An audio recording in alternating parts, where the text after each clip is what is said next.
Hey everyone, it's technology expert Burton Kelso here with another tech tip to help you get the most out of the technology in your life. Today we're talking about how you can stay safe from the Robinhood breach. If you've been living in a cave, you probably haven't heard about the Robinhood breach, which occurred, about a few days before this video was recorded. Now, the thing about the Robinhood breach is that not much information was leaked out. I think maybe 10 or so people's information was leaked in this large scale data breach, which included about 10 million emails. Now, probably a lot of you are thinking about it's no big deal that a bunch of emails have been leaked, but it really is a big deal because, as you know, most of you are using your email address to log into your online accounts, and most of you are probably lazy and are using the same passwords for all of your online accounts, which make this Robinhood breach a little bit more dangerous than some of the other breaches out there. Now, um, one of the things that we could talk about is Robinhood itself and what they do and why this may be important and why they're a target. Now, I brought up Robinhood, that's why my eyes were darting everywhere, but just to kind of give you an idea about how Robinhood works, let's take a look at the website and it'll give you an understanding why they are a target. Now, Robinhood is a website that allows you to do commission free investing. So you can put your money in motion and not have to deal with paying commission fees as far as investments. And as you can see, or you're about to see, they deal with a bunch of different products such as stocks and funds, options, gold, cash management, and even crypto. Now you can download the program on your computer or on your smartphone and get started and start investing your money today. But the challenge is cyber criminals always target financial sites, which kind of makes Robinhood makes them a target, and hopefully they will beef up their security practices and keep your information safe. But you should know that about financial sites. Now, probably many of you are going to laugh because I always throw up this statistic when it comes to cybercrime. More than 99% of cyber attacks rely on human interaction, which means that in most instances, it takes someone clicking on a link in an email, or responding and giving out information via voicemail, or clicking on a link in a text message that allows them to get their information compromised. Now, this Robinhood breach is probably one of those rare 1% instances where criminals get access to a large scale company's server and files, and they're able to find out your personal information. Now, as far as making sure that you're safe, if you've been part of Robinhood, there are several things that you probably need to do in order to take steps to make yourself safe. Now, again, I'm like looking at the screen to bring up websites that you can go to make sure that your information is safe. So, probably one of the best sites to go is a website called HaveIBeenPwned.com. Now, I brought it up rather than just having a picture because it is important that you understand how this website works.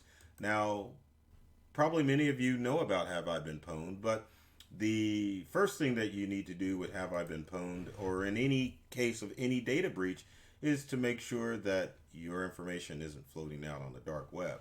Now, at this time, Robinhood has notified affected users, but sometimes it takes them a while to send that information out. So, in any case of a data breach with any company that you deal with, you always want to take steps into your own hands to make sure that your information is safe and secure.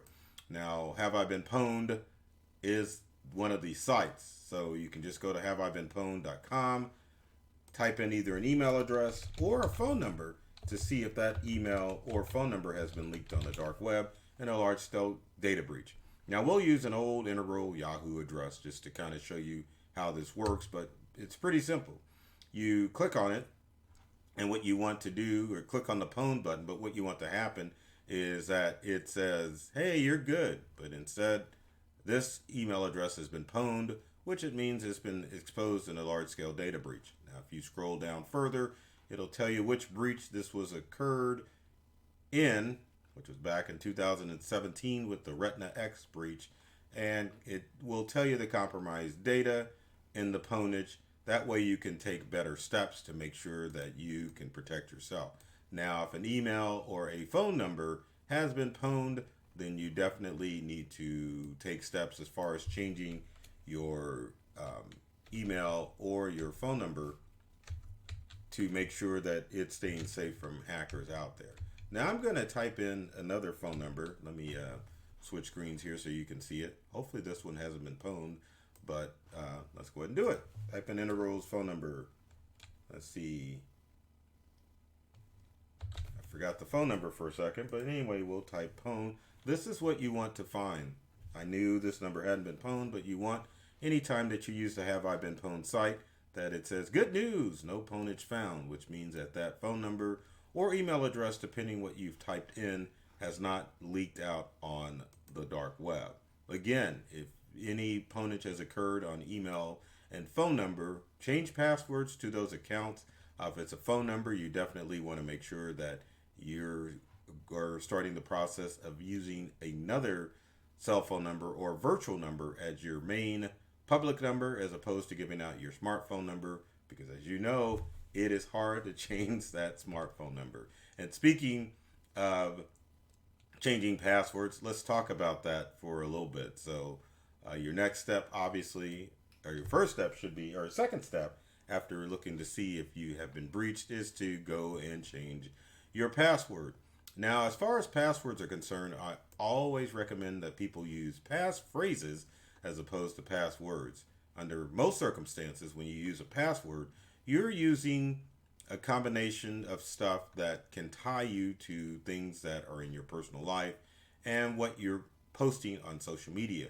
So using passwords that contain your dearly departed grandparents' birthplace or names or kids, grandkids, those are already exposed on social media, and it's easy for criminals to figure out your standard combination of passwords if you're relying on those things as a reminder to what your passwords are. So passphrases are simply two words put together to create a nonsensical kind of phrase to make a strong password. So for example, if you were to use the passphrase purple squirrel, or maybe yellow, I almost said giraffe because giraffes are yellow, but let's just say yellow aardvark, and then maybe add a series of numbers and special characters, those would be the examples of good passphrases that you could use in order to keep your online accounts secure.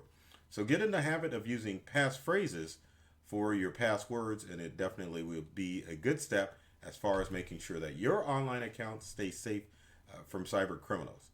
Next step is to make sure that you're using two-step or two-factor authentication for all of your online accounts, and that includes Robinhood. Now, Robinhood allows you to do this, but most people, when it comes to two-factor or two-step authentication on online accounts, do not do this, and you have to have the two-step, and I don't mean to dance, but the two-step or two-factor authentication on your accounts. And this is how it works. Basically, it's two steps to log into an account. So when you go to an online account, you'll bring up you log into your account, and then you'll get a notification via email or on your smartphone from your number or to your number, letting you verify that you're the person that's logging into the account, as opposed to some criminal that's got access to your account. So every online account that you use, you need to enable two-factor authentication to make sure that those accounts stay safe, and it's harder for criminals to get access to those online accounts. Next is with any data breach, and especially with a Robinhood breach, even though it's been emails on there, make sure that you're checking your financial statements. In this day and age, a lot of you are reluctant or negligent when it comes to checking your financial accounts. A lot of times, unauthorized transactions get away because it may be months that pass before you reconcile your credit card or your bank account. And it allows criminals to get away with a lot of activity. And by the time that you've noticed it, it's too late to get a refund for those unauthorized transactions that occur. So make sure that you're always checking your financial statements. And when I say check your financial statements, I don't mean go and check in to see if you've got enough money to go buy something at the store. That means that you need to sit down and reconcile your accounts, make sure that everything adds up. A quick tip to tell you, sometimes your bank or financial institution will throw in charges that you may not be aware of. So just on that simple fact, not on only on the hunt for criminals, make sure that your bank is allowing transactions or not doing unauthorized transactions that you may not be aware of, as such as an increase of bank fees or or any other fees that your bank may do. It's not to say that your bank's nefarious. I'm just saying make sure that you know everything that's going on with your account. And finally, as far as tips are concerned, make sure that you go into Robinhood to set up your device notification so that you know what devices that you're logged into. Many online accounts, such as Robinhood and other social media accounts, have a feature built in that allow you to see where your account is logged into. So for example, if you were to go into Robinhood, you can see which devices you're logged into. Now, as far as this is concerned, it's a convenient feature that, number one, allows you to stay logged into your account. So if you were to get onto your smartphone or your computer, you can definitely quickly access your account information. But the other portion of this device notification is to kind of alert you where your devices are logged into. Now, under normal circumstances, these device notification works with great accuracy, letting you know where your device is logged in. So if you're, say, in New Jersey, and of course your Robinhood is saying that your devices are logged in New Jersey, that is great. Now, if you were in New Jersey and you logged into Robinhood and looked at your device management and saw that one of your devices was logged in Addis Ababa, then you know that there is a problem because someone overseas is logged into your online accounts. Now, I will say that this all depends on where you are connected and what your ISP reports as its local address. So sometimes you will notice that there may be a difference between where you're logged in versus where you are. But there shouldn't be that much of a difference because if you're within a 50-mile radius of whatever, then you're in good shape. But if you're looking over a couple of 100 miles or further, then there may be a problem where there's unauthorized access to your account. Now, to show you how to manage your devices, it's pretty darn simple. Got some nice instructions up here for you to follow, but it's pretty easy. You could read it, but let's go through it. So to view and manage your devices in the app, you want to tap on the person icon in the bottom right-hand corner of the Robinhood app. You want to go to the menu, which is the three bars in the top right corner of the screen. You want to go to security and privacy, then devices, and then you can select a device to view further details.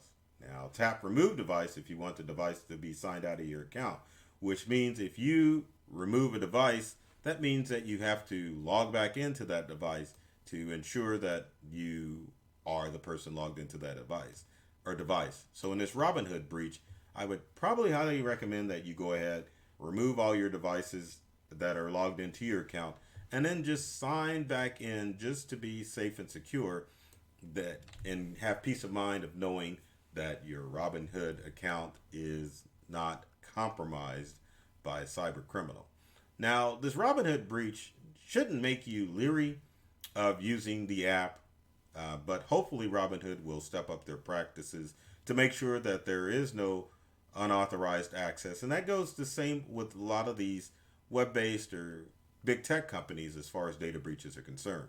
You can still continue to use these programs, but as a consumer, you always want to make sure that you are taking steps to keep you safe from any data breaches out there. So with that said, if you've got comments or questions about anything that I've mentioned about data breaches or the Robinhood breach, leave in the comment section below. Would love to hear from you to find out if there's any ways that I can help you out.